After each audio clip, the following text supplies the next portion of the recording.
በስመ አብ ወወልድ ወመንፈስ ቅዱስ አሐዱ አምላክ አሜን። የተወደዳችሁ የልዑል እግዚአብሔር ቤተሰቦች የእናታችን የቅድስት ድንግል ማርያም የአስራት በኩራት ልጆች ፍጹም እስከ ሞት ድረስ በወደደንና ባከበረን በኢየሱስ ክርስቶስ ስም ሰላም እላችኋለሁ። እንደምንሰነበታችሁ አሜን።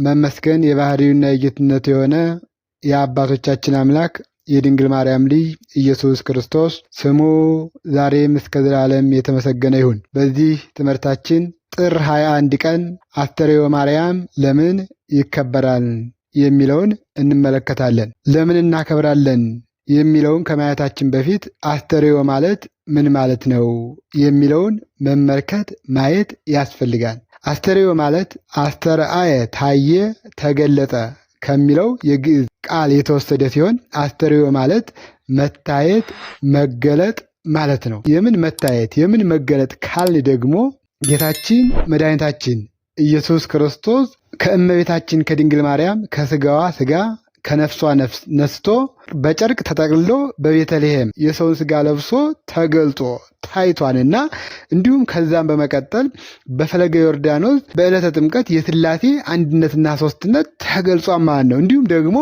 በቃና ዘገሊላ ጌታችን መድኃኒታችን ኢየሱስ ክርስቶስ በዶኪማስ ቤት ወይም በሰርጉ ቤት ተገኝቶ ተአምሩን የገለጸበት አምላክነቱን ያሳየበት ዘመን ወቅት ስለሆነ አጠቃላይ ከልደት እስከ ጥር መጨረሻው ያለው የመታየት የመገለጥ አምላክ ሰው አምላክ ሆኖ የታየበት ዘመን ስለሆነ ዘመነ አስተርእዮ በመባል ይታወቃል ማለት ነው። አስተርእዮ የተባለበት ምክንያት ይህ ከሆነ ጥር 21 ቀን ለምን ይከበራል ወይም ጥር 21 ቀን ለምን እናከብራለን ካልነ የምናከብርበት ዋናው ምክንያት የእመቤታችን የቅድስት ድንግል ማርያም የዕረፍቷ በዓል መታሰቢያ ነው ማለት ነው። ታሪኩ እንዲህ ነው። እናታችን ቅድስት ድንግል ማርያም በልጇ መቃብር ላይ ስትጸልይ ጌታችን መድኃኒታችን ኢየሱስ ክርስቶስ ውጣ ውረድ ከበዛበት፣ ድካም ከበዛበት፣ ሐሳር ከበዛበት ከዚህ ዓለም ታርፊ ዘንድ ወደ እኔ ልወስድሽ መጥቻለሁ ብሎ ተገለጠላት ይላል። በዚህ ጊዜ እናታችን ቅድስት ድንግል ማርያም ይህን ስትሰማ ሞት አስደንጋጭ ነውና ዓለምን ካለመኖር ወደ መኖር ያመጣህ ዓለም በመዳፍህ የሆነ ሰማይና ምድር የማይወስኑህ እኔ የአንተ እናት ሆኜ 9 ወር ከ5 ቀን በማኅፀኔ ተሸክሜ ያለውና እንዴት ይህ ሊሆናል አለችው ይላል። በዚህ ጊዜ ጌታችን መድኃኒታችን ኢየሱስ ክርስቶስ እናታችን ቅድስት ድንግል ማርያምን ወደ ሰማይ አውጥቶ በሲኦል የሚሰቃዩት ነፍሳትን አስጎበኛት፣ በሲኦል የሚሰቃዩት ነፍሳትን አሳያት ይለናል። ለእናታችን ለድንግል ማርያም ሞትሽ ለእነዚህ ነፍሳት ቤዛ ይሆናቸዋል አላት ይላል። በዚህ ጊዜ ድንግል ማርያም በሲኦል የሚሰቃዩትን ትሉ በማያንቀላፋ እሳቱ በማይጠፋ በጨለማ ባህር ውስጥ ያሉትን ስትመለከት ድንግል ማርያም ሞቴ ለእነዚህ ቤዛማ የሚሆን ከሆነ አንድ ጊዜ አይደለም ከዛም በላይ ልሙትላቸው አለች ይላል። ይህን ካስጎበኛት በኋላ ድንግል ማርያም ወደ ነበረችበት ተመለሰች ይላል። ጥር 21 ቀን በዕለተ እሁድ ቅዱሳን ሐዋርያት ከያሉበት እንዲመጡ ተነገራቸው። ከተለያየ አቅጣጫ እናታችን ድንግል ማርያም ወዳለችበት መጡ ይላል። ጌታችን መድኃኒታችንም ኢየሱስ ክርስቶስ እልፍ አእላፋት መላእክትን አስከትሎ እናታችን ድንግል ማርያም ወደ ነበረችበት ወረደ። ድንግል ማርያም የሚያስፈራ የሚያስደነግጥ መልአከ ሞት እንዳያገኛት ራሱ አምላካችን ኢየሱስ ክርስቶስ በብርሃን መጎናጸፊያ አጎናጽፎ በመለኮታዊ እጅ ይዞ የእናታችን ድንግል ማርያም ነፍሷን ከስጋዋ በመለየት ወደ ሰማይ አሳረጋት ይለናል። ከዚህ በኋላ ቅዱሳን ሐዋርያት የእናታችን ድንግል ማርያም የከበረ ስጋዋን ለመቅበር ወደ ጌቴሴማኒ ሲሄዱ አይሁድ ለምቀኝነት አያርፉምና ከዚህ በፊት ልጇ ኢየሱስ ክርስቶስ ተነሳ አረገ እያሉ ረብሸውናል። አሁን ደግሞ እንደ ልጇ እናቱም ተነሳች አረገች እያሉ ሕዝብን እንዳይረብሹ ኑ ናውያ ስጋ ለማርያም ኑ የማርያምን ስጋዋን እናቃጥለው ተባብለው ተመካከሩ ይላል። ተመካክረውም አልቀሩም። ቅዱሳን ሐዋርያት የከበረ ስጋዋን በአልጋ አድርገው ይዘው ሲሄዱ አይሁድ ተመካክረው በአንድነት ተሰብስበው ወደ ቅዱሳን ሐዋርያት መጡ ይለናል። ወደ ቅዱሳን ሐዋርያት መጡና የእመቤታችን የቅድስት ድንግል ማርያም ስጋዋን ለማቃጠል ሲሞክሩ በጉልበቱ እጅግ በጣም የታወቀ ልቡ የደነደነ ጦንቻው የፈረጠመ ከአይሁድ መካከል ታውፋንያ የሚባለው ተራምዶ የከበረ ስጋዋን ወደ ምድር ለመጣል የእመቤታችን የከበረ ስጋዋ ያለበትን አልጋዋን ወደ ምድር ለመጣል 2 እጁን ላከ ይላል።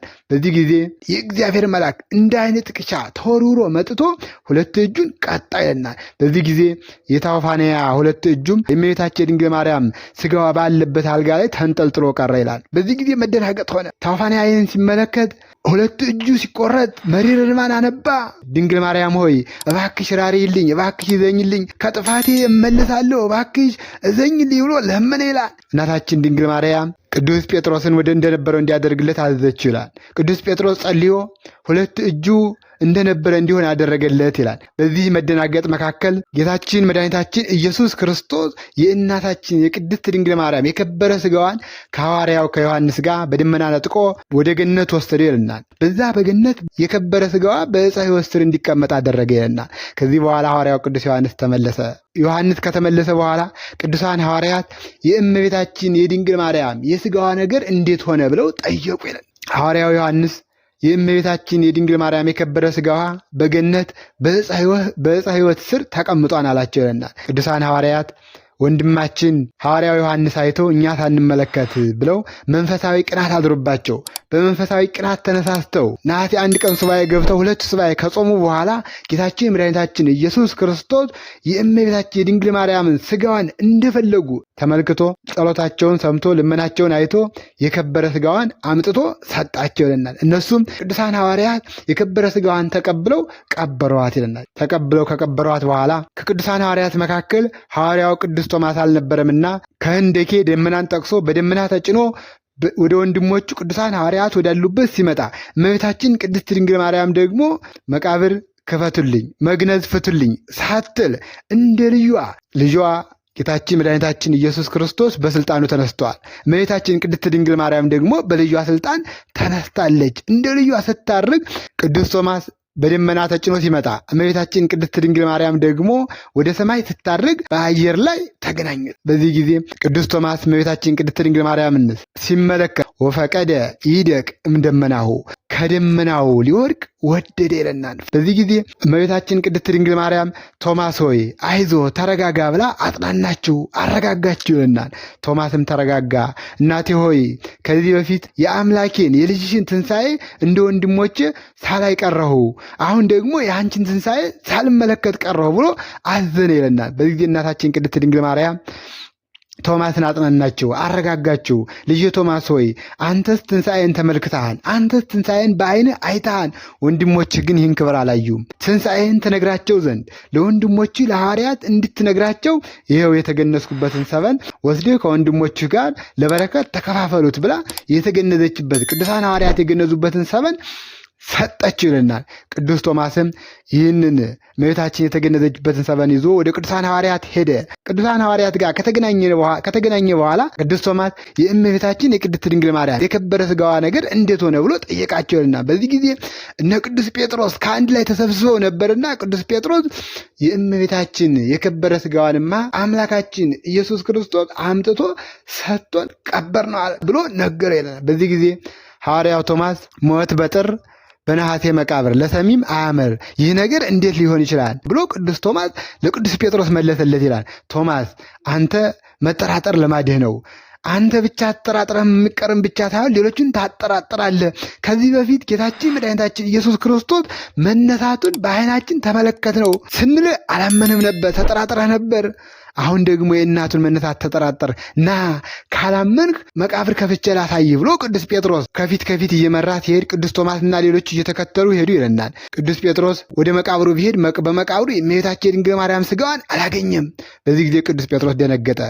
ቅዱስ ቶማስ ደግሞ ወንድሞቼ ሆይ እኔስ አታምኑኝም ብዬ ነው እንጂ እናታችን ቅድስት ድንግል ማርያም ተነስታ ስታርግ እኔ በደመና ስመጣ እሷ ስታርግ አግኝቻታለሁ አላቸው ይለናል። ከዚህ በኋላ እመቤታችን ድንግል ማርያም የሰጠችውን ሰበን እነሱ የገነዙበትን ሰበኑን እንኩ ለበረከት ይሆናችሁ ብላ ድንግል ማርያም ሰጥታናለይ ብሎ ቅዱሳን ሐዋርያት ተከፋፍለውታን ማለት ነው። ቅዱሳን ሐዋርያት አሁንም መንፈሳዊ ቅናት ያዛቸውና ስታርግ ስትነሳ ለወንድማችን ለቅዱስ ቶማስ ተገልጣ ለእኛ ሳትገለጽ ብለው በዓመቱ እንደገና ሱባኤ ገብተዋል። 2 ሱባኤን ከጨረሱ በኋላ ነሐሴ 16 ቀን ጌታችን መድኃኒታችን ኢየሱስ ክርስቶስ ቅዱሳን ሐዋርያት ከተሰበሰቡበት ወደ ሰማይ አውጥቶ እመቤታችን ቅድስት ድንግል ማርያምን መንበር፣ ሐዋርያው ቅዱስ ጴጥሮስን ተራዳኢ ካህን፣ ሊቀ ዲያቆናት ቅዱስ እስጢፋኖስን ዲያቆን አድርጎ ቀድሶ ለቅዱሳን ሐዋርያት አቁርቧቸዋን የእመቤታችን የቅድስት ድንግል ማርያምን ትንሣኤዋንም ገልጾላቸዋን ማለት ነው። ጥር 21 ቀን ለምን እናከብራለን ካለ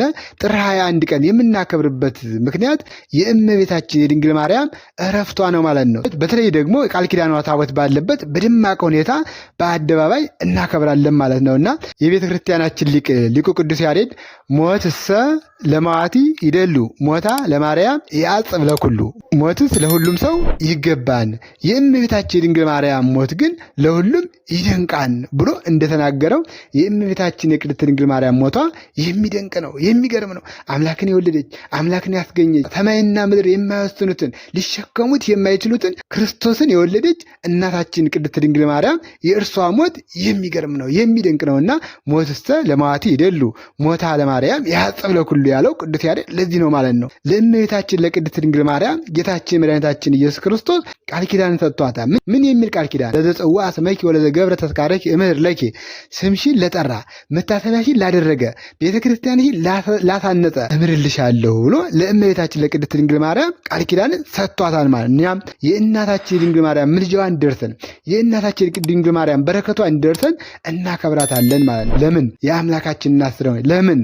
አማላጃችን ስለሆነች እናከብራታለንና በዓሏን አክብረን እስከ መጨረሻው በቅድስት ቤተክርስቲያን ጸንተን እንድንኖር የድንግል ማርያም አማላጅነት የአምላካችን ቸርነት አይለየን። ይቆየ